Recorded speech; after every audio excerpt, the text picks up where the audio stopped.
নমস্কাৰ D art চেনেলৰ সকলোজন দৰ্শকলৈকে নমস্কাৰ জনাই আজি আৰম্ভ কৰিবলৈ লৈছো উচ্চতৰ মাধ্যমিক প্ৰথম বৰ্ষৰ ভূগোলৰ পাঠদান। আজি আমি উচ্চতৰ মাধ্যমিক প্ৰথম বৰ্ষৰ নৱম অধ্যায়ৰ বিষয়ে আলোচনা কৰিবলৈ লৈছো। অধ্যায়টোৰ নাম সৌৰ বিকিৰণ, তাপৰ ভাৰসাম্যতা আৰু উষ্ণতা। ছাত্ৰ-ছাত্ৰীসকল, ইতিমধ্যে তোমালোকক উচ্চতৰ মাধ্যমিক প্ৰথম বৰ্ষৰ ভূগোলৰ কেইবাটাও অধ্যায় পাঠদান দিয়া হৈছে আৰু সেইসমূহৰ প্ৰশ্নোত্তৰসমূহ দিয়া হৈছে আৰু সেইসমূহৰ যি জলবায়ু সম্পৰ্কীয় পাঠ আছিল সেই পাঠবোৰত তোমালোকক কোৱা হৈছে বায়ুমণ্ডলৰ বিষয়ে বহুতো কথা। এতিয়া এই অধ্যায়টোত সৌৰ বিকিৰণ, তাপৰ ভাৰসাম্যতা আৰু উষ্ণতাৰ সম্পৰ্কে ক'বলৈ লোৱা হৈছে। সৌৰ বিকিৰণ মানে হৈছে সূৰ্যৰ পৰা বিকিৰিত ৰশ্মি বা সূৰ্যৰ পৰা অহা পোহৰ, তাপ ইত্যাদি।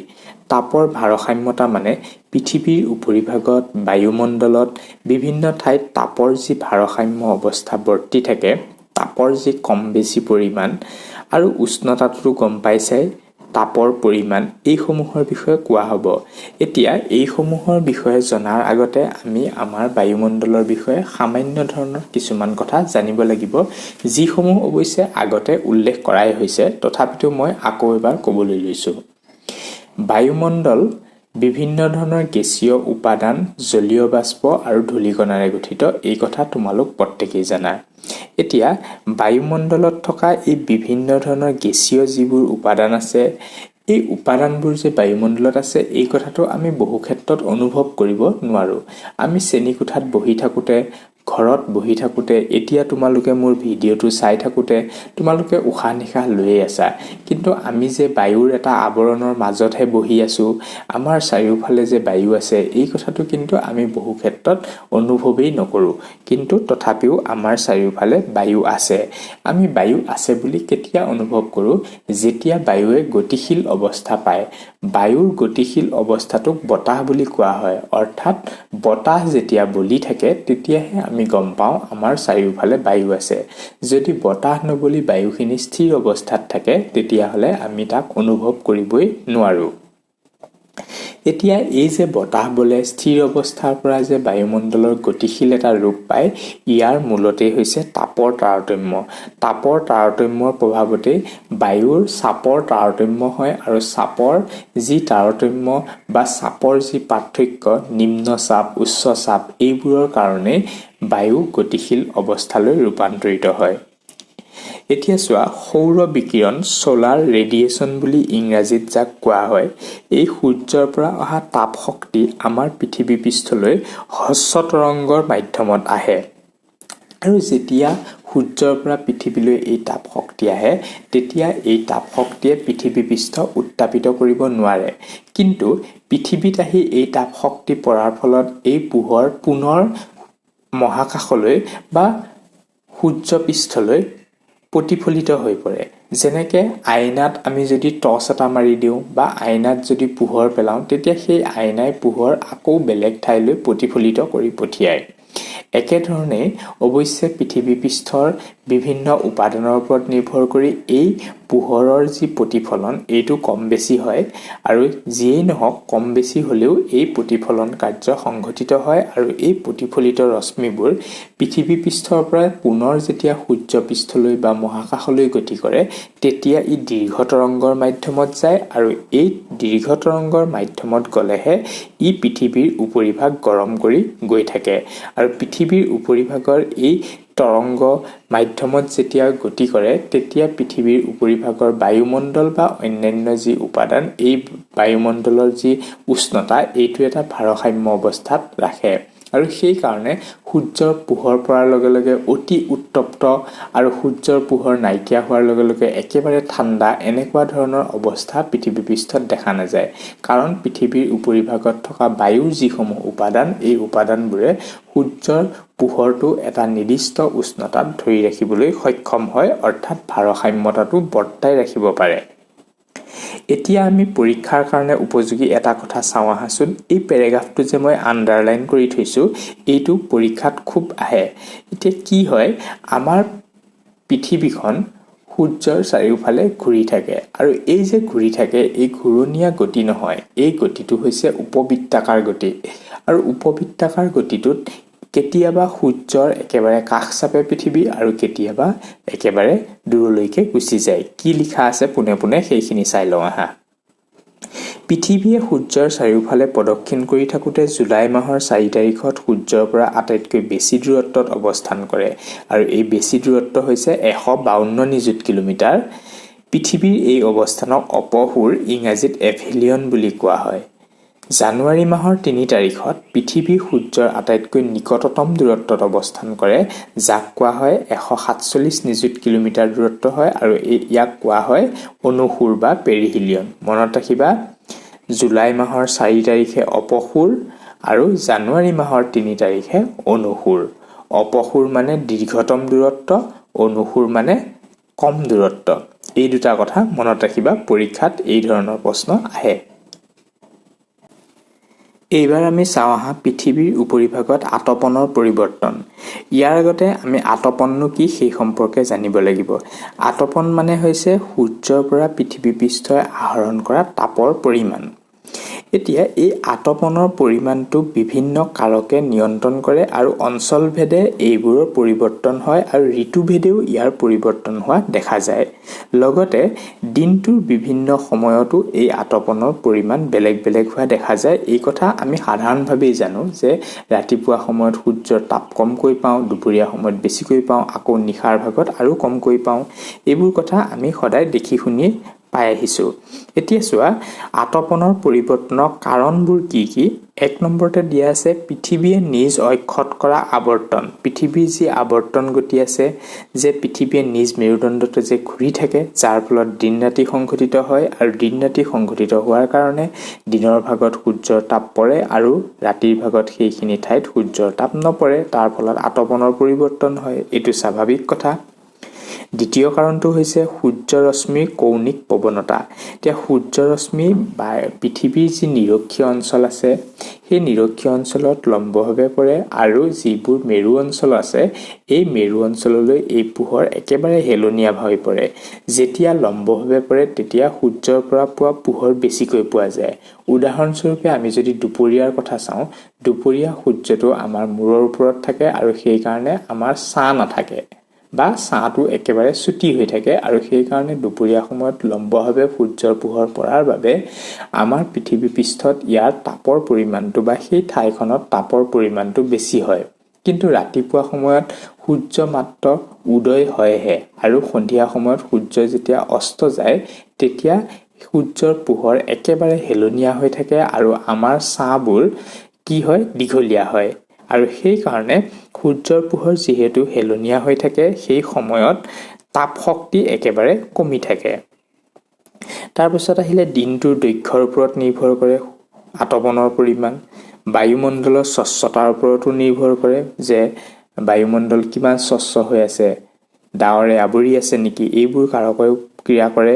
আৰু লগতে বিভিন্ন দিশৰ পৰিপ্ৰেক্ষিতত স্থলভাগৰ বৰ্হি গঠন, এইসমূহ কাৰকেও পৃথিৱীৰ উপৰিভাগত আতপনৰ পৰিৱৰ্তন সম্পৰ্কে ক্ৰিয়া কৰে। এতিয়া পৃথিৱীৰ উপৰিভাগত যে আতপনৰ বিভিন্ন ক্ৰিয়াসমূহ কৰে আৰু আমি অলপ আগতে উল্লেখ কৰিছোৱেই যে সূৰ্যৰ পৰা পৃথিৱীলৈ অহা পোহৰৰ আটাইবোৰ পৃথিৱীয়ে লাভ কৰিবলৈ সক্ষম নহয়। এটা ভাৰসাম্য অৱস্থাত বৰ্তি থাকে আৰু বহু পৰিমাণৰ তাপ শক্তি, পোহৰ শক্তি পুনৰ সূৰ্য পৃষ্ঠলৈকে বা মহাকাশলৈকে ঘূৰি যায়। এই যে ঘূৰি যায় আৰু কিছুমান তাপ শক্তি যে আমাৰ পৃথিৱীয়ে গ্ৰহণ কৰে, এইটোক কোৱা হয় হিট বাজেট। মানে তাপবোৰ কেনেধৰণে বিতৰণ হৈ আছে আৰু এই সম্পৰ্কে আমি সাধাৰণতে জনাটো দৰকাৰ। ইয়াত দেখিছা, মই বাওঁফালৰ ছবিখন দেখুৱাবলৈ লৈছোঁ। শ্বৰ্ট ৱেভ ছলাৰ ৰেডিয়েশ্যন, অৰ্থাৎ সূৰ্যৰ পৰা পৃথিৱীলৈ অহা যি পোহৰ, এই পোহৰ বা তাপ শ্বৰ্ট ৱেভ ছলাৰ ৰেডিয়েশ্যন বা হ্ৰস্ব তৰংগৰ মাধ্যমত আহে। ইয়াত দেখুওৱা হৈছে টোটেল ছলাৰ ৰেডিয়েশ্যন। ধৰা হ'ল সূৰ্যৰ পৰা পৃথিৱীলৈ 100% পোহৰ আহিছে। এই 100% পোহৰ পৃথিৱীয়ে লাভ কৰিব নোৱাৰে বা বায়ুমণ্ডলে লাভ কৰিবলৈ সক্ষম নহয়। বায়ুমণ্ডলত ডাৱৰ থাকে, এই ডাৱৰে প্ৰতিফলিত কৰি পঠিয়ায় 27%। মনত ৰাখি যাবাচোন, একেবাৰে মনত থাকি যাব এই কথাটো 100% পোহৰ সূৰ্যৰ পৰা আহিল তাৰে 27% বা 27% ডাৱৰে প্ৰতিফলিত কৰি পঠিয়ালে তাৰ পিছতে আমাৰ পৃথিৱী পৃষ্ঠৰ পৰা প্ৰতিফলিত কৰি পঠিয়ালে 2% মাটি বা পানী বা বিভিন্ন পৃথিৱীৰ উপৰিভাগত থকা বিভিন্ন উপাদানবোৰে 2% পঠিয়াই দিলে কিমান হল 27 + 2 29 বা 29% সোলাৰ ৰেডিয়েশন পুনৰ গুচি গল তাৰ পিছত আমাৰ বায়ুমণ্ডলত বিয়পি পৰা বিভিন্ন ধৰণৰ উপাদানবোৰ বিভিন্ন জলীয় বাষ্প ধূলিকণা ইত্যাদিবোৰে আকৌ প্ৰতিফলিত কৰি পঠিয়ালে 6% 27 + 2 + 6 = 35% মানে 100% সূৰ্যৰশ্মি পৃথিৱী পৃষ্ঠলৈ আহিছিল আৰু বিভিন্ন মাধ্যমৰ জৰিয়তে ইয়াৰ প্ৰতিফলন হৈ গুচি গল 35%। ঠিক আছে বাকি থাকিল 65%।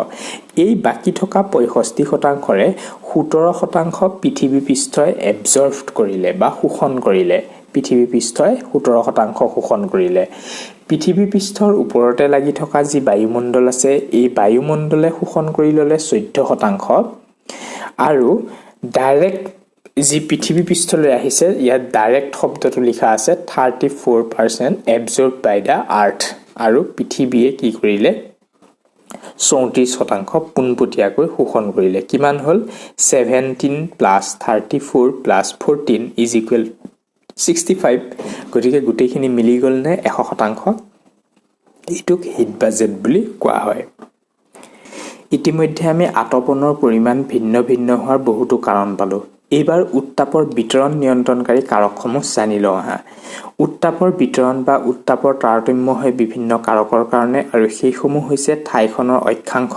ঠাইখনৰ উচ্চতা সমুদ্ৰৰ পৰা দূৰত্ব বা বায়ুপুঞ্জৰ প্ৰবাহ গৰম আৰু চেঁচা সমুদ্ৰ সোঁতৰ উপস্থিতি স্থানীয় বিভিন্ন দিশ ইত্যাদি এই কাৰকসমূহৰ প্ৰভাৱত কোনো এখন ঠাইৰ উত্তাপৰ তাৰতম্য হয় অক্ষাংশ ঠাইখন কেনেকুৱা অক্ষাংশত অৱস্থিত নিৰক্ষীয় অঞ্চলত অৱস্থিত নে উপক্ৰান্তীয় অঞ্চলত অৱস্থিত নে মেৰু অঞ্চলত অৱস্থিত ইয়াৰ ওপৰত নিৰ্ভৰ কৰি ঠাইখনে লাভ কৰা আতপনৰ পৰিমাণ বেলেগ বেলেগ হয় আৰু তাৰ ফলত তাপৰ তাৰতম্য হয় উচ্চতা এতিয়া আমি গম পাইছো যে সূৰ্যৰ পৰা পৃথিৱী পৃষ্ঠলৈ অহা পোহৰ শক্তি হস্ত তৰংগৰ মাধ্যমত আহে আৰু এইবোৰ যেতিয়া পুনৰ প্ৰতিফলিত হৈ গুচি যায় এইবোৰ দীৰ্ঘ তৰংগৰ মাধ্যমত যায় আৰু এই দীৰ্ঘ তৰংগৰ মাধ্যমত যাওঁতে বিভিন্ন উপাদানবোৰে এইবোৰ শোষণ কৰি লয় আৰু এটা ভাৰসাম্য ৰক্ষা কৰি চলে আৰু এনে হওঁতে কি হৈছে যে আমাৰ পৃথিৱী পৃষ্ঠৰ পৰা যিমানে ওপৰলৈকে গতি কৰি গৈ থকা যায় সিমানে উচ্চতা অনুযায়ী তাপৰ যি উষ্ণতা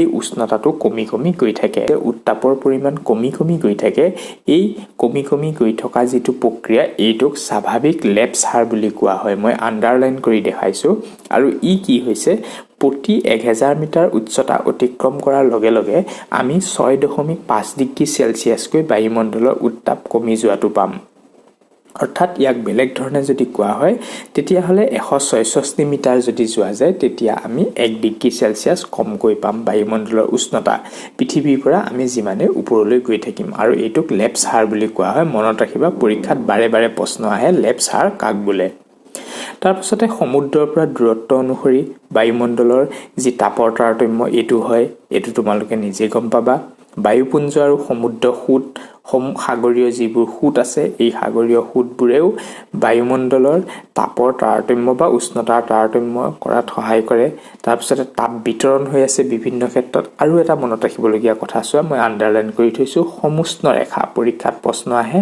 সমুষ্ণ ৰেখা কাক বোলে আমি ইতিমধ্যে গম পাইছো পৃথিৱীৰ উপৰিভাগৰ সকলো ঠাইতে তাপৰ পৰিমাণ সমান নহয় বা উষ্ণতা একে ধৰণৰ নহয় এতিয়া এই সমান কিছুমান তাপযুক্ত ঠাই আছে সেই ঠাইবোৰ কিছুমান কাল্পনিক ৰেখাৰে সংযোগ কৰা হয় তেতিয়া সেই কাল্পনিক ৰেখাবোৰকে সমুষ্ণ ৰেখা বুলি কোৱা হয় মনত ৰাখিবা এইখিনি আছিল মূল জানিবলগীয়া কথা লগতে আৰু এটা অতি ইম্পৰ্টেন্ট কথা আছে যিটো পৰীক্ষাত বাৰে বাৰে আহে সেইটো হৈছে উষ্ণতাৰ বিলোমন ইনভাৰ্সন অফ টেম্পাৰেচাৰ বিভিন্ন আঞ্চলিক কাৰকৰ ফলত এই যিটো আমি পাইছিলো লেপছৰ হাৰ স্বাভাৱিকতে যে উচ্চতা বৃদ্ধিৰ লগে লগে উষ্ণতা হ্ৰাস হৈ গৈ থাকে এইটো কেতিয়াবা নহয় এইটো স্থিৰে থাকে বা কেতিয়াবা ইয়াৰ ওলোটাহে হোৱা দেখা যায় আৰু ইয়াকে কোৱা হয় উষ্ণতাৰ বিলোমন। ছাত্ৰ-ছাত্ৰীসকল, তোমালোকে নিশ্চয় পাঠটো ভালকৈ বুজিব পাৰিছা। ইয়াৰ পাছৰ ভিডিঅ'টোত মই এই পাঠৰ অনুশীলনীত থকা আটাইবোৰ প্ৰশ্ন উত্তৰ তোমালোকক কৰি দিবলৈ চেষ্টা কৰিম। যদি ভিডিঅ'টো চাই ভাল পাইছা তেনেহ'লে লাইক কৰিবা, কমেণ্ট কৰিবা, লগৰ বন্ধু-বান্ধৱীৰ লগত শ্বেয়াৰ কৰিবা আৰু আমাৰ চেনেল ডিডি আৰ্ট যিসকল ছাত্ৰ-ছাত্ৰীয়ে নতুনকৈ চাবলৈ লৈছা তেওঁলোকে চেনেলটো ছাবস্ক্ৰাইব কৰিবলৈ নাপাহৰিবা। আজিৰ ভিডিঅ'টো ইমানতে সামৰিছোঁ। ধন্যবাদ।